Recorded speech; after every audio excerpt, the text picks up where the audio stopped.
মসজিদে আসলে মনে হয় মনে মনে এই চিন্তা রাখি, মসজিদে বসলে মনে হয় মনে মনে এই চিন্তা করি, 5 ওয়াক্ত নামাজ যারা মসজিদে এসে পড়ে আমরা মনে মনে চিন্তা করি যে আর গুনাহ করব না, আর গুনাহ করব না। কি বলেন ঠিক না? আর গুনাহ করব না। কিন্তু মসজিদ থেকে বের হওয়ার পর ঠিক আবার একটা গুনার মধ্যে আমরা মিশে যাই।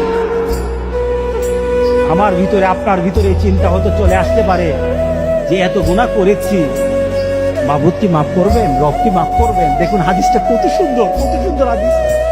আল্লাহ সুবহানাহু ওয়া তাআলা আবার ডাক দিয়ে বলেন, সেই বান্দা যখন গুনাহ করতে থাকে এরপরে সে আবার আল্লাহর দরবারে রাব্বি আযনাবতু, আয় আমার রব আমি গুনাহ করে ফেলেছি।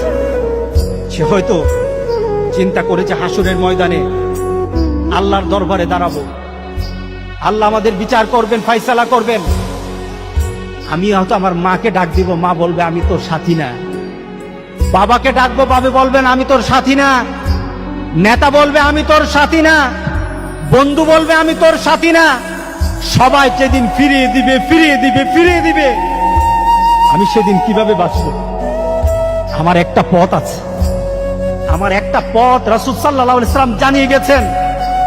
এই পথটা যদি কেউ অনুসরণ করে মওত পর্যন্ত চলে যায়, পাহাড় সমান গুনাহ থাকতে পারে, আল্লাহ বলেন সব গুনাহকে আমি মাফ করে দেব।